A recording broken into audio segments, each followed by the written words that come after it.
Ladies and gentlemen, welcome back to Stand Out, the series in which I look at the current raids, and especially for fights where you can make an individual difference and allow your guys to get that sweet kill. So today we're going to be looking at Za'qul Mythic. Of course, only one remaining is Queen Ashara Mythic. I haven't done Queen's Court. Let me know down below if you really want to see Queen's Court. Queen's Court is more of a group dance, in which case individuality, not really there, but if you want me to go through it so I can maybe point out some tips that aren't in guides and things like that, that's the aim of this series, is not really to go over this is what the boss does. It's more a case of what can you do during this boss to make it easier and better for everyone else. So we're going to look at Za'qul, but for not the reasons I just mentioned, actually. This fight is my most hated fight in the raid, which is really unfortunate because if you were to ask me what my favorite fight is in Heroic, it would be Za'qul, and I was very much looking forward to this fight. Unfortunately, as it turns out, by pure coincidence, I am completely powerless to do anything to make this fight go better. And it's caused me no end of frustration to the point where I just was angry, salty. I was not a pleasant person to be around while we were doing this fight, even on farm, because you'll see why as I go through this, but there are a number of ways throughout the fight that you can make it easier. So we're going to get started with the obvious, and I'm going to have to explain some things that go on here, because when you guys get here, this was like, this is interesting. This is like a world 50th kill, which is a little low, outside of where my guild should be, but the reason for it was this was just after PreachCon, where my entire guild was actually sat in my back garden having a barbecue when the rest of the world was progressing. It just so happened to line up that way, so we had to push our raids further back in order to get this done. So hopefully we can make up some time on Ashara. Anyway, what you're going to notice straight away is I am hopping around, not doing anything. And that is because I am useless. Useless. Useless. Useless. Useless. I am entirely useless. And that frustrates me to no end. I should close Discord because you guys are going to get really, really angry at me. I just remembered it was open. There we go.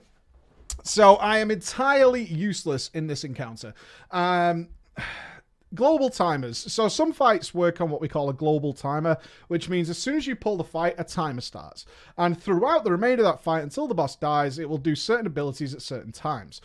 Some fights also have phased timers. So if you've got a multi-phase encounter like Za'qul is, it has phase timers. So phase 1 has specific timers, and as soon as you enter phase 2, which is typically at a boss health percentage, or some sort of energy level, something along those lines, whichever the transition should be, the timers for phase 2 begin and the phase 1 timers are disregarded. They finish. And the same will happen at phase 3 and phase 4 and so on and so forth, is these timers will work in such a manner as to stop, even if they're about to cast. So it's about to do something horrible, but you phased it and it went, oh, okay, you're in a new phase now. Let's get rid of those timers and now we'll start the phase 2 timers.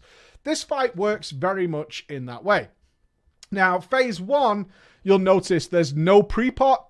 We don't pre-pot this fight. In fact, what we're going to do is tickle the boss down. And that is to get these ideal timers going into phase 2 and the rest of the fight.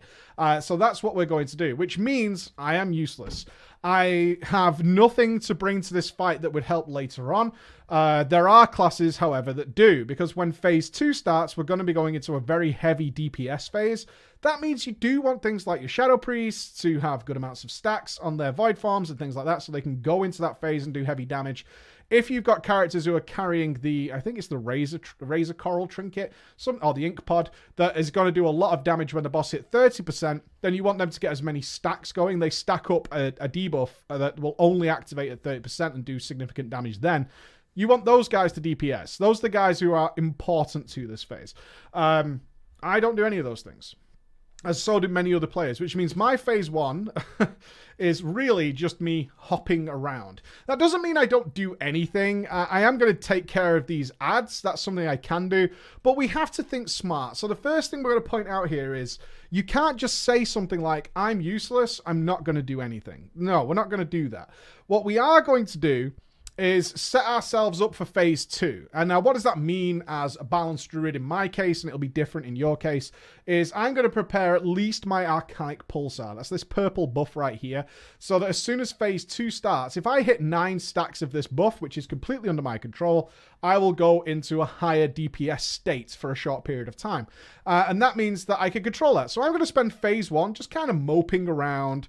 I'm going to deal with these ads, but my main goal here, because again, there isn't much to do in this phase, which means all this stuff is going to die in enough time anyway, is just kind of mooch around. Don't get hit by tentacles. And it's really unfortunate that tentacles are going to be the #1 source of deaths here while you're progressing this fight. And honestly, the most awkward point for me during the Race to World First, for those of you who watched it, was casting Za'qul. Method kind of, the word is inted now, but they struggled with Za'qul and they got very frustrated, just as I did, actually. I didn't really understand the level of frustration until I did the fight myself. It's such an unforgiving fight, and there are many members of the raid who are helpless to prevent it. And that's what's so frustrating about it, is you can't help your friends, you can't do anything. You just kind of have to hope things go well for the guys who have got some really difficult jobs. There are people in this raid group right now who have really, really difficult jobs, namely the tank, and a few of the DPSs that are going to deal with the Delirium realm. They have so much to do, but that equals like 4 or 5 people out of the entire raid. Everyone else is just kind of along for the ride.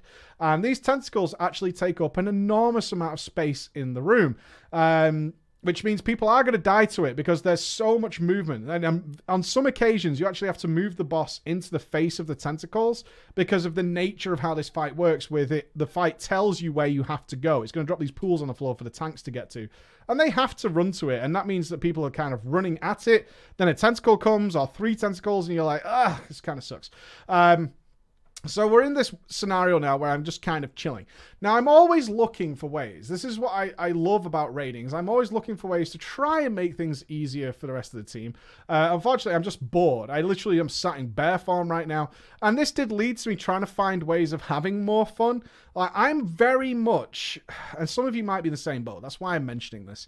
I'm very much don't like dance fights, where essentially we all have to be one player and just do all the same thing over and over. I don't find that particularly enjoyable. It's why I don't like fights like Helya, Operator Thogar, all those fights where you're basically just a ball of a raid and you all have to go to this, you have to go from A to B to C, and everyone has to do exactly the same thing. And I'm like, you just swap in and swap out. You just drop in, drop out, follow the dance. You've just got to learn this very preset dance. And I started like mooching around. I'm running around in barefoot. You can see how bored I am. I'm so fucking bored that it kills my soul. It really does, because I'm just like, I want to play the game, and this fight prevents me from doing it, and I understand why. So I'm literally just sat in bear farm. I'm literally just sat in bear farm. But now we're about to get started. You see, I throw out a couple of heals on the raid. I'm just going to wild growth people. Why the hell not? And now we're in phase 2, and now we're going to pop off. So very quickly, you can see the tentacles come, which is annoying. And now we're going to put into place, and a great thing to show off here is something we actually talked about in the workshop that we did last week, which is being able to DPS on the move. DPS on the move is really crucially important in this fight, and you're going to see a lot of that happening now. So I got that DPS cooldown that I was talking about. I'm now running forward using dots. So I'm running while redotting and then using an instant cast, then going into this DPS phase. So you can see this weakened phase appears on the fight. This is so crucial. Now we've got over that boring bit. Now we have to turn our A game on. So what I'm doing here, and what everyone else should do, because I did check some logs and saw some videos of some players who weren't taking full advantage of this, is where the boss, this Punctured Darkness, is really crucial, because it's a massive burn that you have to do in this phase in order to reach the next phase before the timers get out of hand again. It's the same thing with managing these timers. So you'll look how strategic I am here with doing this. So Punctured Darkness is in 4.7 seconds. I have several things to do as soon as that lands. One is activate my essence, the condensed life force. I have to use my potion. I would say second potion, but it's actually my first. And then use my celestial alignment. So that's like 2 globals, really, plus potion, that have to happen at the specific point this Punctured Darkness happens, because it doesn't last very long where the boss takes this extra damage, which means as soon as it lands, I need to be landing my very first spell. So you'll see this happen as it comes to 3 seconds. There's the condensed, coming to the potion, there's the celestial, boom. As soon as it lands, I'm instantly already at full whack of power, and it's really important here. You can see we're using disengage while using instant casts. Again, I can't lose DPS while moving, and finding out what skills and abilities your character has in order to make that happen is so vitally important. Because if you're not used to moving around, it was Lady Ashvane that we were looking at the other time where, you know, you're running around and you kind of stop damage. At this point, there's absolutely no time to do that. There is no time to do that. You have to be able to fully DPS on the move at all times, because the DPS you put out in this little section to reach phase 3 of the fight is completely imperative. So we're going to be moving and doing damage as much as we can. I can't cast a spell there. That's where my disengage will come in and immediately stood still in order to continue to do damage. And I'm going to do the stutter stepping. Stutter stepping so vital in this fight, which is DPSing as you're casting global cooldowns. So you want to cast a global. You can see that stutter step there. I'm casting a spell, then I'm moving. Stop. Cast a spell, move, stop. And you're using the spin of the global cooldown where your spells are, you can't cast anything anyway. I'm using that as much as possible. So another little thing here is lining up again my personal little DPS buff to while the Puncture Darkness is going to come in. You can do it earlier and you miss out on the window, but you can see it's just activated there. And I should have redotted there, but we're going to get a full advantage of this in order to start pumping up some big damage numbers and taking advantage of the fact that it's doing this punctured wound as much as possible. And then we're going to easily transition into phase 4. Now the game gets shifted up a lot. So again, I'm desperate, as I know most of you are who follow this channel, I'm desperate to find ways to help out. There's got to be something, man. There's got to be something I could do to maybe make things easier. And we're about to finally find one, which we decided on kind of late into progress of this fight, is that there's a big damage that happens here called Manic Dread. It's coming in about 10 seconds, there you can see. And the Manic Dread in phase 3 is actually really important, because the Manic Dread is 4 people are going to get feared, and the people who get feared, once they're dispelled of their fear, are going to do enormous raid-wide damage. It's going to be so much that even people who are well prepared in terms of neck level and bonus stamina and all that kind of stuff are going to die if they're not under the effect of some sort of cooldown, either a personal cooldown, usually a personal plus something else. Usually they need 2 cooldowns to survive this. So you're going to see things like Barrier from the Disc Priest, Aura Mastery, Spirit Link, all those kind of things, Rallying Cry from the Warrior, in order to keep people alive. Luckily, Druids can survive it without anything. Druids can survive anything. They can survive this without anything, which means we don't have to stand in the group. Now, this is crucially important, because as I said, the people who get feared when they get dispelled are going to leave this thing on the floor that the guys who are actually having some sort of interesting interaction with this fight are going to use. Because if you stand on these patches on the floor, these orange patches, then you get taken to the Delirium Realm. A big cause of wiping on this fight, and it's a great tip for anybody who's not in the position I'm in here, is people standing on top of each other when this comes out. So let's have a look at what this looks like. So you're actually going to see me and the other, see the barrier here? This barrier is crucially important, is that everybody in this should be, look at this giant gap. It's so criminally important that people find a space inside this barrier, because the dispel is going to happen to people inside this barrier. There's already going to be, what, like 16 people inside this barrier, so excluding the tanks, excluding the 2 balanced druids. 16 people need to fit inside this barrier and have space around them. Otherwise, what happens is you all get dispelled and these 2 delirium patches appear on top of each other, and absolutely one person will take both of them. But even if they're stood on the very tippy-toey edge, it's just the way the fight works. You have to spread these out. So I can help. I can help on this fight by actually moving way out. As you can see, both the balanced druids are moving out of the group. I'm going to go into Bear Farm, use Bark Skin.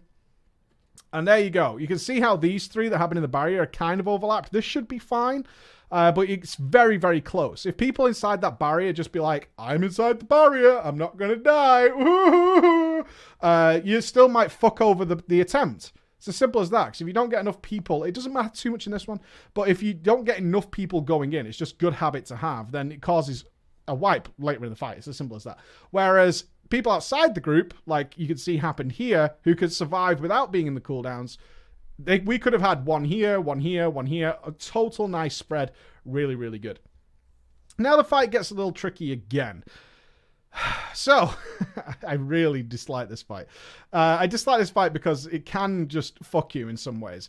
We're going to go into the Fear Realm now. So you can see I'm in the Fear Realm. You can see these spawning here. And it's actually this, like... Let me explain it this way. This fight has a really weird rhythm to it. And fights do have a rhythm.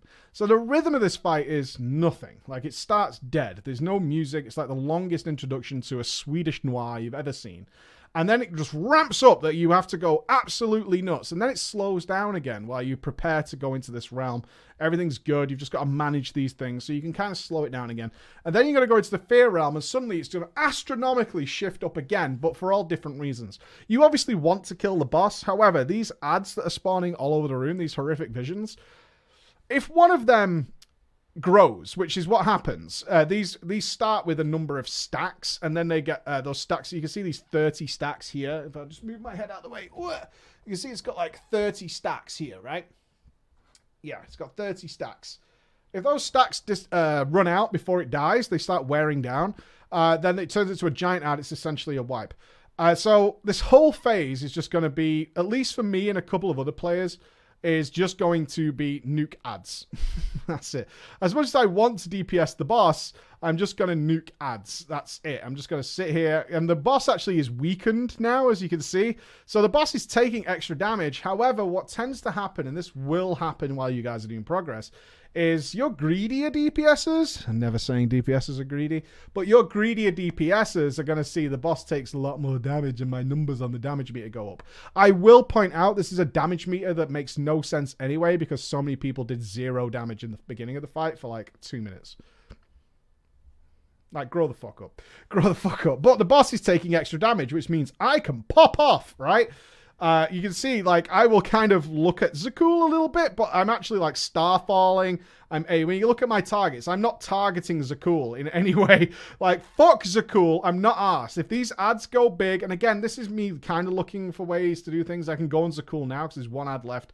All the we got melee there. We got, like, a rep paladin there. We've got a demon hunter, the tanks, and the warlocks, and the hunters, and they're going to be naturally cleaving these things down on top. But as you can see, I'm manually looking around. Even now. So this is a big portion of the fight that you no doubt, if you watch the Race to World first, or you've seen other things, you actually think is the most important part of the fight. It is, but for 4 people. For everyone else, it's a nothing thing. This is why I hate this fight so much. Like, it's a nothing thing. For 4 people, which are the 2 rogues, 1 hunter, and a shadow priest, this section is kind of really important. For everyone else, it's just a nothing thing.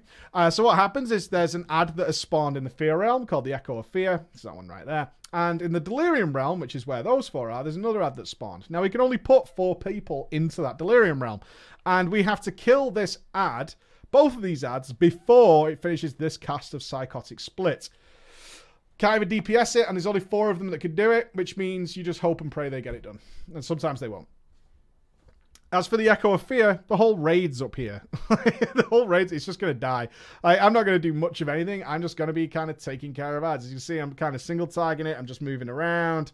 I'm back on horrific visions. Like, the Echo of Fear is so meaningless to me in comparison to just keeping these ads under control because they need to die. I don't have to worry about the Echo of Fear. You can see it's dead already with like 5 seconds remaining. So I just kind of like cleave on top, but my main focus is ads. That is my goal. That is my raison d'etre. That is what I'm all about. And you're just hoping and praying that these guys do the Echo of Delirium. And if they don't, it's an instantaneous wipe. The boss just AoEs you all to death, and that's it. It's game over. There's no recoverable way of doing it, and you can't help them. You just can't help them. There's nothing you can do. You've just got to kind of hope and pray that this happens. So, very, very irritating. As you can see, Manic Dread's coming back into bear form. I'm helping! And I did actually get feared there. So you can see the advantage of this is I put the entrance out of the way of the stack that's appearing over there. So allow the people to get back into the Delirium Realm much easier. And look at this spread. So much better. So much better. And that's one of the ways you can help out your raid team. I can help the Delirium Realm by making sure it's easy for them to get in. That's about it. And I mean, it'll happen ordinarily most times anyway. But other than that, that's it. So I'm going to pop out of the Fear Realm again just so we can DPS. I can pop my DPS cooldowns down. I'm going to channel the boss a bit more than I have done at any other point because the boss is weakened. I have my full DPS cooldowns. We finally appeared on the damage meter. Hey! We finally appeared in one form or another as we managed to get into this. Very quickly, we're just going to shoot back down to the Fear Realm. Our stacks have reset. All good. Back into the Fear Realm, where we're going to continue with this encounter as per normal. Now, I've kind of shown you everything you could do for what is easily the most frustrating fight in the instance for me. But it's actually going to get a little scary, so it's kind of fun to watch this to the rest of its thing. Is even though we've done this perfectly, and if you're not sure how this works, if anybody is in the normal realm, I think I'm saying this correctly, if anybody is in the normal realm when Dark Passage occurs, then that's what spawns the ads. So by moving everybody in and then immediately back out, we don't get any fresh summoners. You can see there are no summoners in this room. There are no ads. We're just going to be nuking the boss. That's it. So at this point, this should be a free win. It should be a free win. Now, the problem with this, as we will get ads later when Dark Passage occurs, the problem with this, unfortunately, is that we are having these stacks mount up on us, these Hysteria stacks. And we're just going to stay in here now to kill the boss, which, look at the state of this raid. It's so good. The boss has got 17% health left. There's no ads to kill. We're just punishing this boss. And we have to do one more, what's it called? We have to do one more Echo. Here it is. Here's the Echo of Fear and the Echo Delirium. Once again, of course, the Echo of Fear is going to die. There's no doubt about it. It's down to the guys in the other realm, of which there's now a Ret Paladin, there's a Warlock, and 2 Rogues. Those are the guys we sent into there to deal with this. And you're just hoping and praying those guys get it done. There's nothing we can do to help them. They're not even... I can't even cast spells on them. They're considered not even here. So I couldn't try and help them. I couldn't do anything. The boss is now immune, so this Echo of Fear is going to get punished. But as you can see, we do send those classes in because they have big DPS cooldowns, and they are wrecking their Echo of Delirium. They go absolutely ham on this. So back again. Now look how good this is. There's Dread moving out again. Bark Skin. Not that it matters for this one, as they're not going to go... well, some people can go back in Delirium Realm if they want to, in order to get a little bit more damage. And now you can see the Dark Passages occurred, so we do have summoners now, but we're just going to be killing the ads. We're just nuking the boss. Now, unfortunately, this is how quickly this fight can go wrong. And this is kind of why it's so frustrating, because it's taken us how long to get here? It's been 7.5 minutes to get here, playing essentially perfectly. There's been no issues that we've seen or anything, but this fight is just brutal because this fight is just so unforgiving, as it takes almost nothing to fuck this fight up, especially as the damage starts mounting. So you can see we're actually going to lose a tank in a minute. We've lost a mage. We have lost a mage. And the tanks are now got 6 stacks of Hysteria, plus one of the tanks, you can see Burn here, is tanking all of the ads, and that's the tank dead. We've got 6% to go. It's gonna. Remember, we lost the Warlock. We're gonna keep going because you still have to maintain these. Luckily, I get a Hand of Protection here because I still have to deal with these ads, and that's kind of why it's frustrating, because all you want to do is kill the boss. But if you ignore these ads, the ads go big, and you have to do it. So I'm still doing my contribution, which is trying to deal with these ads as much as possible. Before they go too big. Especially now we've only got 1 tank left. That tank's going to die. So the boss is weakened. He's taking extra damage, but you can see people are falling. We've lost a Hunter. We've lost a Shadow Priest. We've lost a Disc Priest. Everything is killing these guys as we try and still do the remainder of the fight. And it's going to get tough because our Demon Hunter's tanking. Our Holy Paladin has got aggro and stuff. More people are dying. We've now lost a Rat Paladin. As we continue to push here, we've now lost our DPS Warrior at 0.2%. We've lost our Demon Hunter. And then eventually the bosses, all the ads are going to turn to me because I was DPSing them and bring that fight down. So, what is the standout here is patience. And this is something I need to teach myself because I am not patient with this fight. I try and try. It took us quite a few attempts to kill this boss, more than it should have. But farm kills are also equally as annoying because the fight can break down that quickly. If that fight would have gone maybe, I don't know, a few seconds longer, we would have wiped.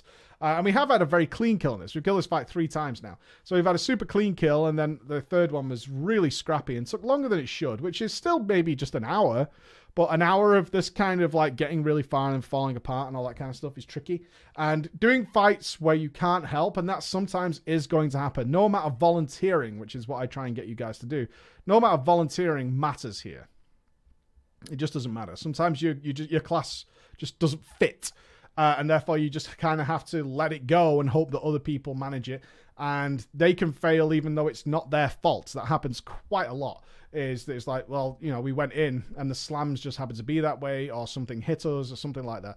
All those scenarios can occur in this fight, which is why I hate it. I absolutely hate it. Even though I want to love it, because I think the premise and stuff is really good. I just really dislike how it plays out, which is very unfortunate. But that is it. Patience, friends, because many of you are not going to have a great deal of ways to stand out. And that in itself can be a problem and something you need to work on.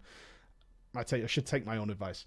Thank you so much for watching, guys. Queen Ashara should be up next unless you really want to see Queen's Court. So let me know on that one. Bye-bye.